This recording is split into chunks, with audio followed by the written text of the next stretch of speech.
Boa noite a todos e todas. Eu sou Juvândia Moreira, presidenta do sindicato, e nós vamos começar mais um Momento Bancário em Debate. E hoje nós vamos falar sobre o Dia Nacional de Mobilização. Está sendo organizado pela Central Única dos Trabalhadores e os bancários vão participar junto com várias categorias deste Dia Nacional de Mobilização, que vai acontecer amanhã, dia 6 de julho, em todos os estados do nosso país. E esse ato, como eu disse, é organizado pela CUT, e a gente está aqui com um convidado especial, né, diretamente da Central Única dos Trabalhadores, Wagner Freitas, que é o secretário de Finanças e Administração da CUT Nacional. Boa noite, Wagner, obrigada pela presença. Boa noite, Ju, boa noite para todos. Bom, Wagner, explica para a gente por que a CUT teve a ideia de organizar esse Dia Nacional de Mobilização, e depois a gente vai conversar um pouco sobre cada um dos atos, o que tem de importante que vale a pena ser destacado nesse Dia Nacional de Mobilização. Por tradição da CUT, a CUT ela sempre se organizou nas ruas, organizando os trabalhadores e as trabalhadoras para colocar a pauta do movimento sindical no dia a dia do Brasil. Então, a pauta que você conhece, que nós estamos divulgando e que nós vamos falar sobre isso hoje, ela tem que ser colocada como participação dos trabalhadores. Se ela ficar só na Executiva Nacional da CUT, ela não tem condição de se efetivar. A CUT entende que a única forma que nós temos de transformar a vida do Brasil, de trabalhar para que nós tenhamos melhores condições de trabalho, de vida, de dignidade, é organizando o trabalhador de maneira que ele participe efetivamente das atividades. A diferença é que nós vamos fazer um ato organizado nos 27 estados e um ato onde os sindicatos que estão da CUT são os que vão organizar o ato junto com os trabalhadores. Não é um ato da direção nacional da CUT, da executiva da CUT, é um ato dos sindicatos, dos trabalhadores, para despertar no Brasil a necessidade de nós fazermos reformas importantes na área trabalhista e na área sindical, e levando em consideração a pauta dos trabalhadores para ser concernente com o bom momento econômico que o Brasil vive. Bom, e também é uma oportunidade de discutir com toda a sociedade, né? A nossa pauta, discutir a nossa pauta com toda a sociedade.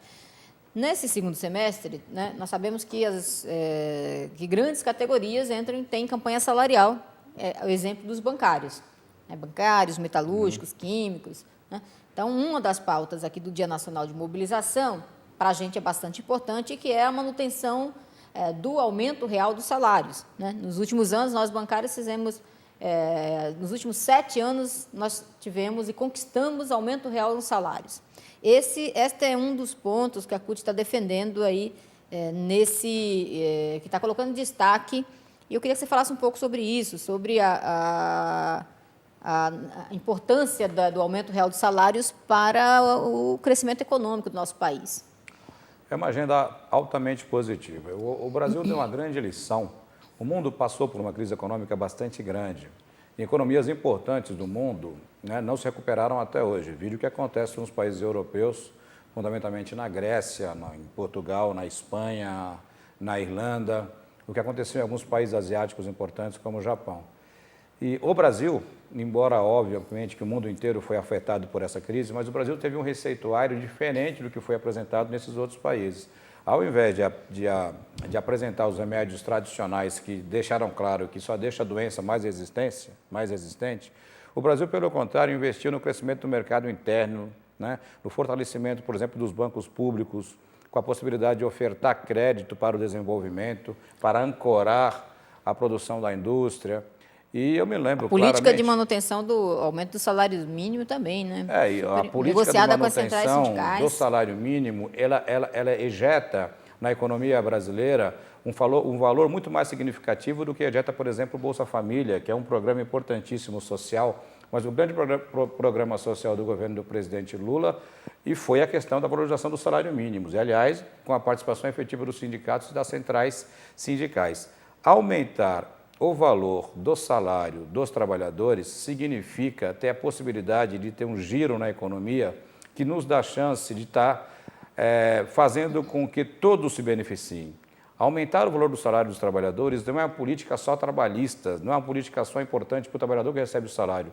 é uma política importante para o Brasil. Caso contrário, vai fazer o mesmo receituário de sempre, aperto de conta pública, demissão para diminuição de custo com mão de obra, é aquela questão que se fala de serviço público, sempre não discutindo a qualidade do serviço público, e sim querendo demitir o trabalhador do serviço público, é o que está se fazendo na Europa.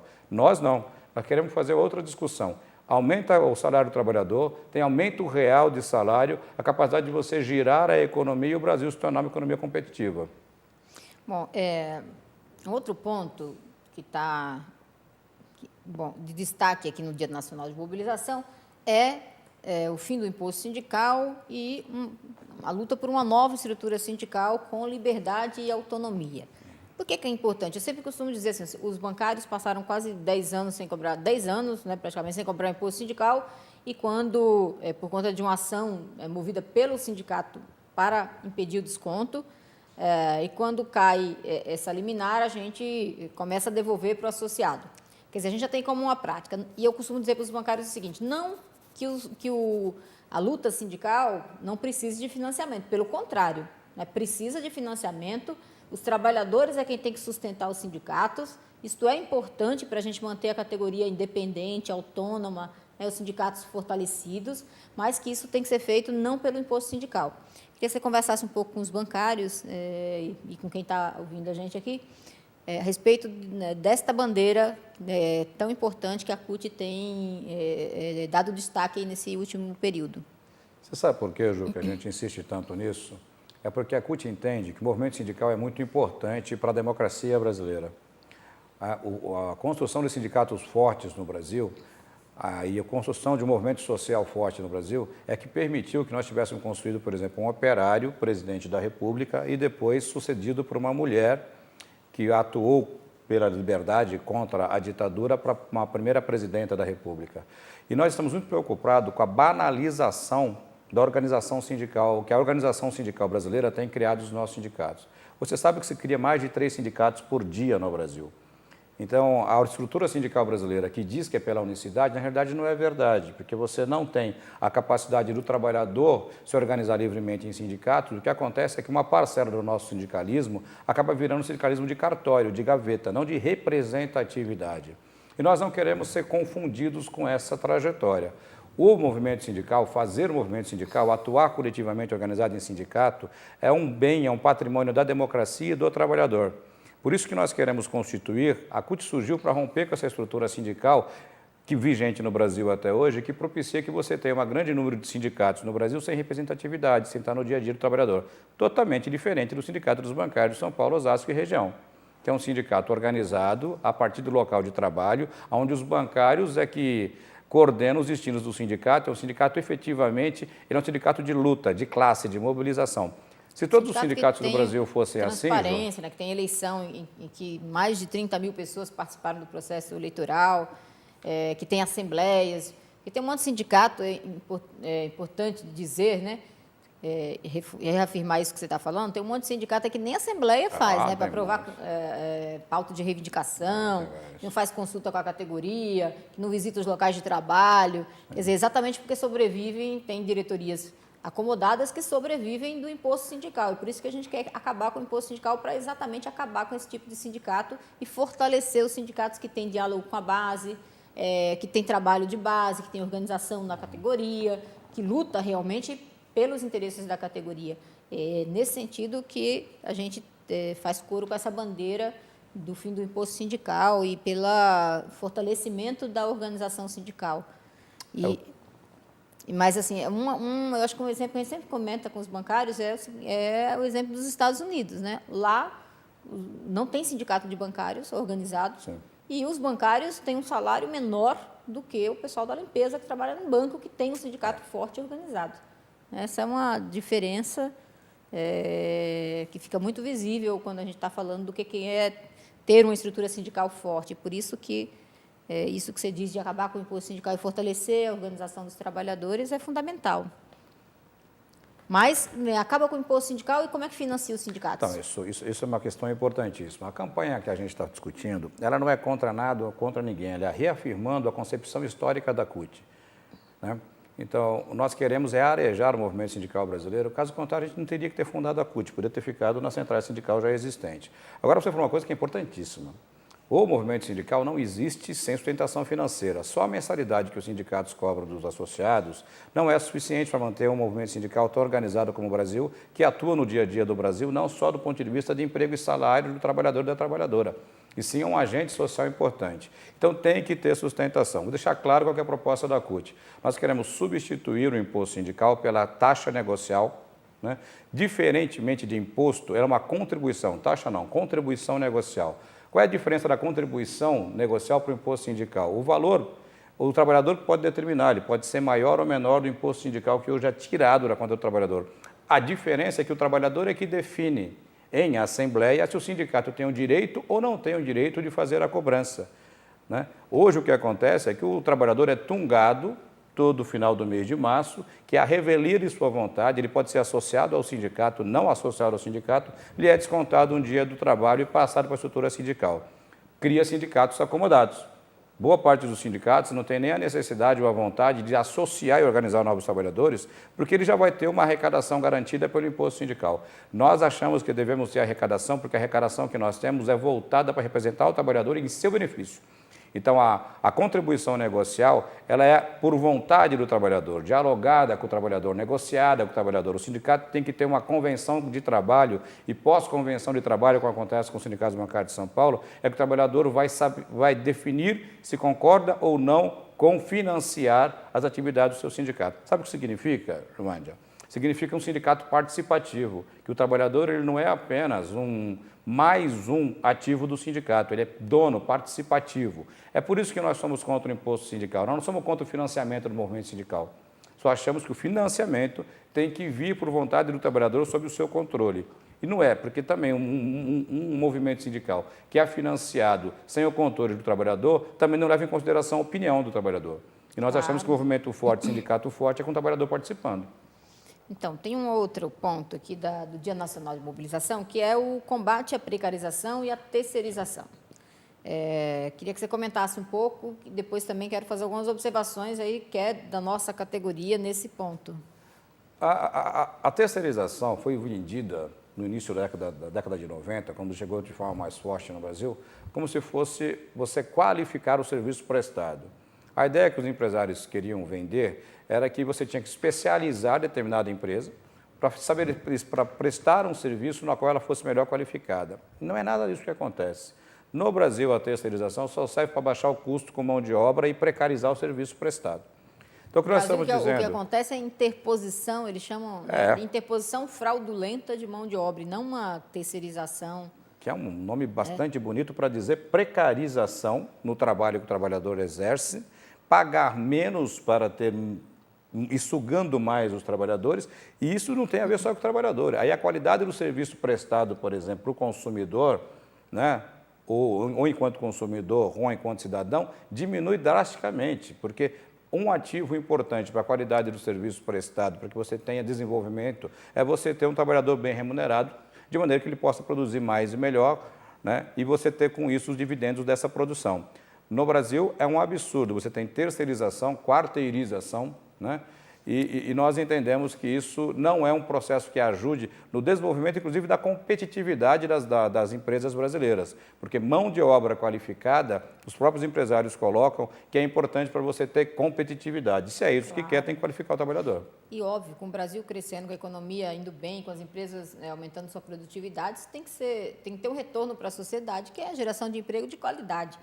A gente vê, por exemplo, o sistema financeiro, que é um dos setores mais rentáveis, lucrativos que tem, se utiliza da interposição fraudulenta de mão de obra, tanto aí que, recentemente, o TST, né, saiu uma decisão de que o call center de banco tem que ser bancário. Porque é óbvio, você lá atende o cliente como, em nome do banco, você vai fazer o atendimento que o bancário faz na agência, você vai fazer transferência, enfim, você vai atender o cliente, né, como se estivesse numa agência. Muitas vezes o cliente está, na maioria das vezes, obviamente, o cliente acha que está sendo atendido por um bancário, né, que todos os dados dele estão garantidos, enfim.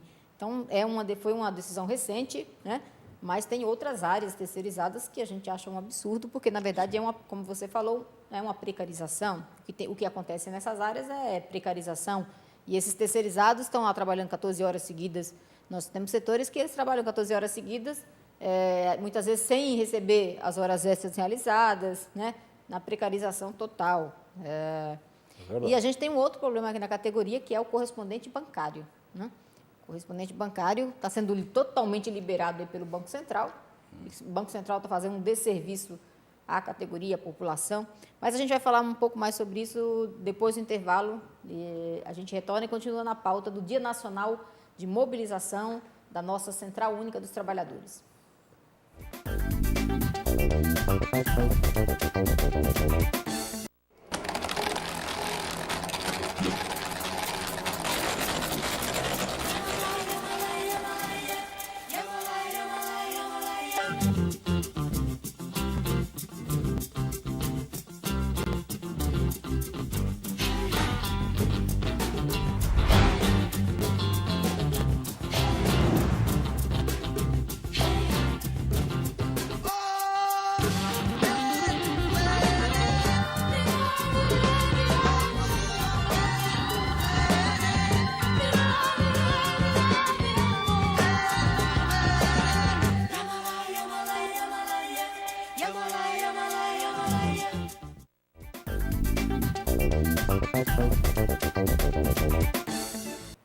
Estamos de volta aqui no Momento Bancário em Debate, falando sobre o Dia Nacional de Mobilização, organizado pela CUT, a Central Única dos Trabalhadores, que vai ocorrer amanhã, dia 6 de julho, e os bancários vão fortalecer esse ato por conta, junto com as demais categorias, porque tem temas muito importantes para a sociedade brasileira, muito importantes para a classe trabalhadora, como a manutenção do aumento real de salários nas categorias, o fim do imposto sindical e o fortalecimento da organização dos trabalhadores, a organização sindical, com liberdade e autonomia.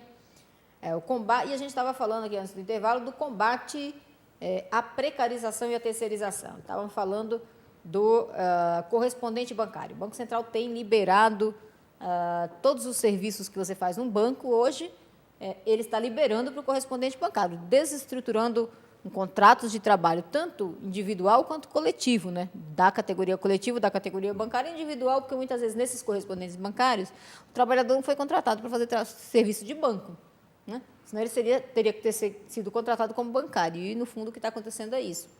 E o correspondente bancário, inicialmente, lá atrás, na primeira resolução, ele veio com a desculpa de que iria incluir a população que está excluída do serviço bancário. E a gente vê que hoje ainda 39% da população brasileira continua sem ter acesso a serviços bancários, né? A conta corrente, enfim, e todos os serviços de banco. E a gente vê também que nas regiões que têm menor número de agências bancárias, continua tendo o menor número de correspondente bancário. Portanto, né, os dados mostram que isso é balela. O correspondente bancário está sendo usado pelos bancos para atender o segmento mais pobre da população, né? Está sendo utilizado como uma segmentação do sistema financeiro. Você tem um segmento empresa, segmento pessoa jurídica, pessoa física de alta renda, então você tem um segmento varejo e você tem um segmento correspondente bancário, que é aquele povo, que é a população. É que os bancos não querem pobre nos bancos. Os bancos não querem o pobre dentro da agência bancária, está jogando todo mundo para o correspondente. Você tem do lado de uma agência bancária, você tem correspondente bancário. E também está arrumando um jeito, e agora eu acho que eles estão caminhando para uma forma de baratear cada vez mais o custo dos bancos, com total, né, anuência do Banco Central, porque é isso que o Banco Central está fazendo, está liberando geral, né, para os bancos a possibilidade de ganhar mais dinheiro, explorar mais a população, né? Explorando mais os recursos da sociedade, em vez de investir em abertura de agência bancária, contratação de trabalhadores, fortalecer, né, esses trabalhadores, porque farão parte de uma categoria organizada nacionalmente, eles estão fazendo essa liberação. E um dos temas, como eu disse, do Dia Nacional de Luta da CUT é o combate à precarização e à terceirização.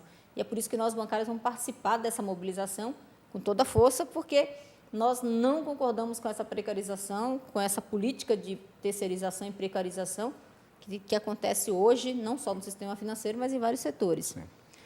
Agora, continuando aqui a nossa conversa sobre o Dia Nacional de Mobilização, também está na pauta o fim do fator previdenciário, que é o direito das pessoas, para que as pessoas tenham o direito de se aposentar com uma renda, né? E o fator reduz bastante o valor do benefício aí da aposentadoria. Como é que está essa discussão? Esse é um debate difícil no Congresso Nacional, né? Essa foi um dos desserviços que o governo Fernando Henrique fez para o Brasil, né? Instituir esse fator previdenciário que aumenta o tempo de trabalho das pessoas, homens e mulheres, dificulta a aposentadoria. Nós entendemos, a CUT sempre foi historicamente defensora do fim do fator previdenciário, né?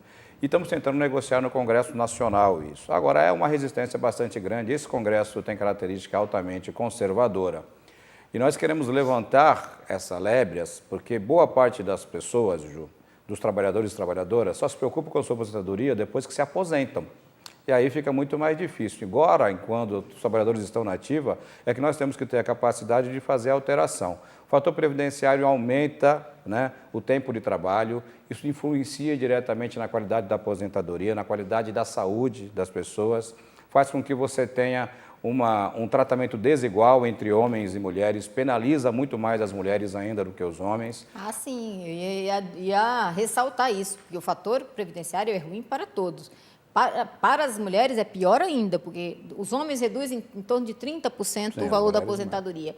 Quando você olha o benefício das mulheres, essa redução chega a 40%, né, na média. Então, as mulheres perdem ainda mais, são penalizadas ainda mais, sendo que elas já são penalizadas porque elas já têm um salário menor que o dos homens, em torno aí de 25% a 30% menor que o dos homens. É verdade. Quer dizer, foi um desserviço geral feito à população a instituição desse fator previdenciário. É verdade. Agora, isso precisa estar no dia a dia das campanhas salariais dos sindicatos. Isso é uma das coisas que a CUT nós vamos falar muito amanhã no nosso Dia Nacional de Luta. Isso não pode ser apenas um ato feito amanhã e depois no dia a dia dos sindicatos não está isso incluído. Por exemplo, os bancários vão estar agora em campanha salarial, nós sabemos que a categoria vai discutir isso também na campanha salarial dos bancários. Vai ter campanha salarial dos petroleiros, dos professores, várias campanhas do segundo semestre. O que nós queremos é deixar claro que é uma pauta, inclusive sindical, e que tem que ser colocada no dia a dia para que o trabalhador tenha conhecimento disto. Nada melhor do que nas campanhas salariais. Mas é o Congresso Nacional quem decide, quem vota, né? O Congresso Nacional é que decide quem vota. Então, a gente tem que pressionar o Congresso para acabar com o fator sem aumentar a idade mínima, né? Porque tem também um debate que é feito aí pela direita, né? Em especial a direita do Congresso, que é aumentar o fator acabar com o fator previdenciário, mas colocar a idade mínima, aumentar a idade para aposentar. E aí, isto é um grande problema para a gente. Eu nem citei isso, porque eles já têm essa ideia, então vamos deixar isso um pouco escondido, para que eles não se lembrem muito disso de maneira geral. Mas esse é um debate muito, muito, muito, muito importante, porque mudou a característica do trabalhador e da trabalhadora brasileira, Giovândia. Hoje o trabalhador e a trabalhadora vivem mais, né? O Brasil, as pessoas vivem mais, até por um crescimento de qualidade de vida, desenvolvimento econômico. Então, há um tempo atrás, que o Brasil era um país de jovens, esse debate não existe mais. O Brasil hoje é um país que a sua população está envelhecendo. Então, o tema aposentadoria virou um tema central na sociedade brasileira, para os trabalhadores brasileiros. E nós queremos despertar a necessidade de quem não está aposentado estar nesse debate. Agora, o importante também é o seguinte, é uma pauta que está no Congresso Nacional. Agora, se não tiver pressão nas ruas organizadas, só ficar fazendo visitação a gabinete de deputado ou abordando o deputado quando chega no aeroporto de Brasília, não vai resolver com que nós consigamos colocar a nossa agenda sindical na rua e fazer com que tenha transformação. Esse Congresso é conservador e ele só se move por pressão. Isso aí. Bom, e já falando do Congresso, tem outros pontos aqui que dialogam diretamente com o Congresso, são as reformas. A reforma tributária, por exemplo, né, que está sendo discutida, eu diria que não é uma reforma tributária completa, o Congresso está discutindo algumas mudanças no sistema tributário, e que a gente tem que colocar a nossa pauta para a reforma tributária. A CUT fez um seminário, né, um debate bastante aprofundado a respeito do sistema tributário e, obviamente, que uma das conclusões é que o sistema tributário ele é regressivo, ele é injusto. Isso também a gente tem debatido muito com os bancários, aqui na nossa categoria, as bancárias, a necessidade da gente fazer uma reforma tributária para tornar a nossa carga tributária mais progressiva, né? Comenta um pouco sobre isso. Olha, resumindo, quem paga imposto no Brasil é pobre e trabalhador. Né? É um absurdo que o trabalhador, você paga o imposto diretamente descontado na fonte, depois, como você é consumidor também, você paga quando compra um produto. E você paga, às vezes, mais produto para comprar um saco de feijão, 1 quilo de arroz, do que em várias outras questões supérfluas que não têm tributação. Você compra um jet ski e não paga. E você paga para comprar 1 quilo de arroz, paga na cesta básica.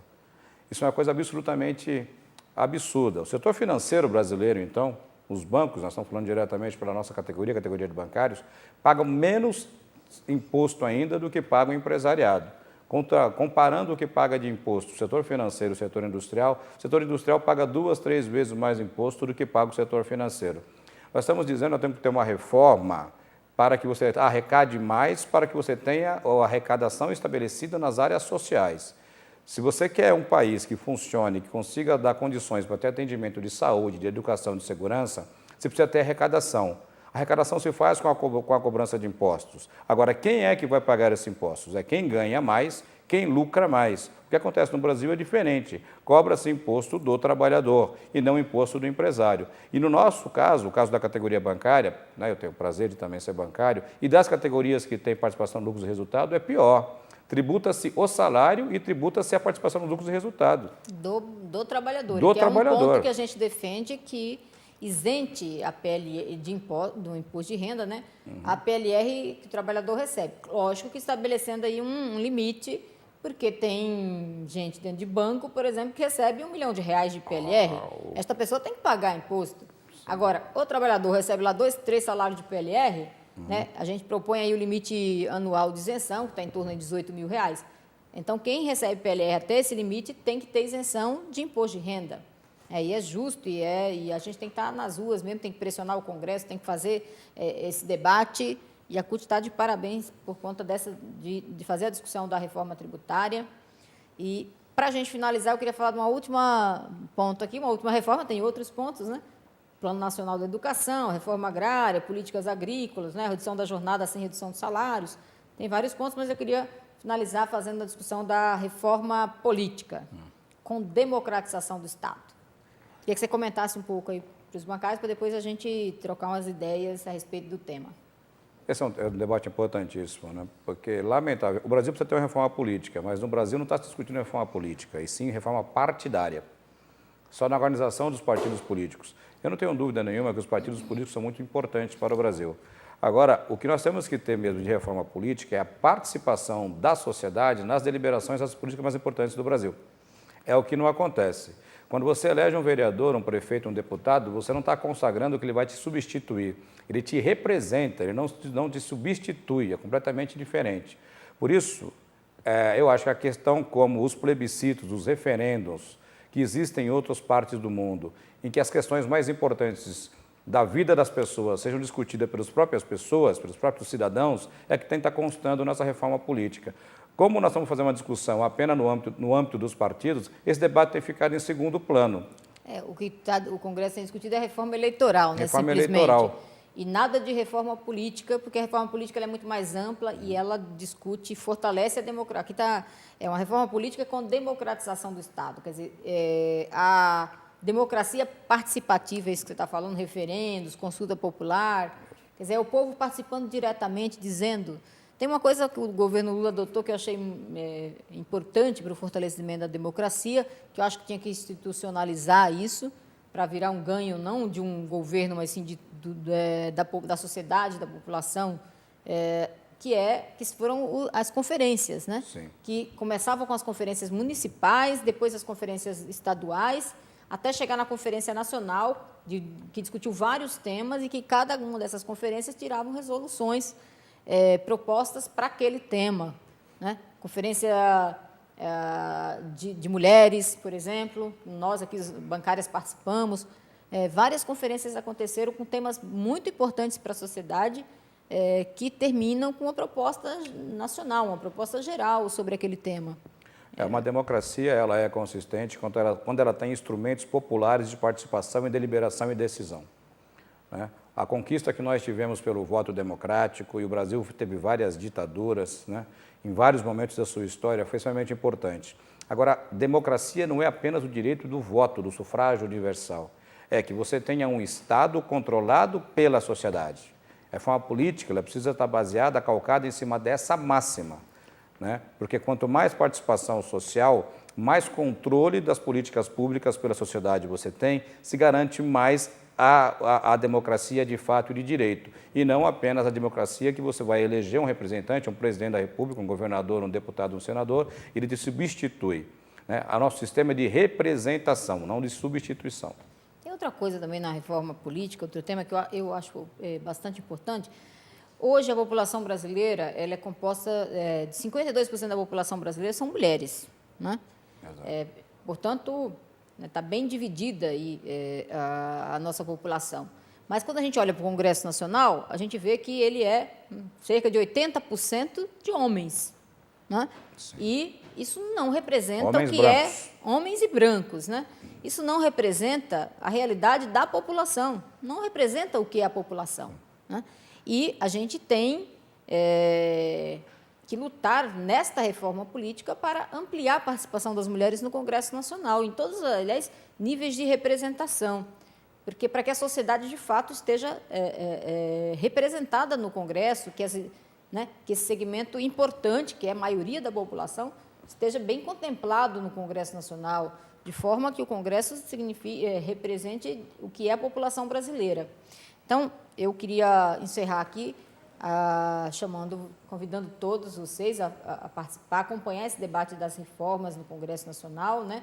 Discutir, pressionar os deputados e senadores e as mulheres em especial para fazer a defesa de uma reforma que amplia a participação das mulheres no Congresso. E a gente inclusive, tem um conjunto de mulheres que estão fazendo uma campanha aí no Facebook, tem uma conta que chama Mulheres Par e Par com os Homens. Eu convido vocês a acessar e mandar a opinião de vocês e ajudar a tornar o Congresso Nacional mais democrático e fortalecer a democracia no Brasil. E isso vai se dar com igualdade. Queria agradecer aqui a presença do Wagner. Wagner, queria passar para você fazer uma consideração final, chamar os militantes a participar do ato. Aliás, eu queria fazer uma convocação, né? Não deixe o trabalhador, a trabalhadora, que as pessoas decidam por você. Participação política é importante, que se você não participar, alguém vai participar e vai decidir por você. Amanhã é um dia importantíssimo para o movimento sindical, para o movimento social. Nós queremos que você participe, se manifeste, se engaje no Dia Nacional de Luta dos sindicatos da CUT, dos movimentos sociais, porque ou nós temos a possibilidade, nós temos a necessidade, mais que isso, a tarefa, de colocar a nossa pauta na rua para fazer com que os nossos direitos sejam garantidos. Se você achar que esse Congresso conservador vai garantir esses direitos, está muito difícil. E se nós queremos que os rumos do governo, da presidenta Dilma, sejam rumos de representação da classe trabalhadora, nós temos que cumprir o nosso papel. O nosso papel é ir para a rua, fazer um movimento de classe, dizer que nós somos contrários a que essa pauta dos trabalhadores no Congresso Nacional não ande e que nós queremos pressionar tanto o Executivo quanto o Legislativo para que nós tenhamos conquistas. E o poder da conquista está nas nossas mãos. Tudo que nós conquistamos até hoje foi com organização e luta. E amanhã é um dia de luta, por isso nós conclamamos todos a participar juntos. Eu queria agradecer a atenção de todos e todas e convidá-los a assistir na próxima semana o próximo Momento Bancário e Debate. Um abraço a todos.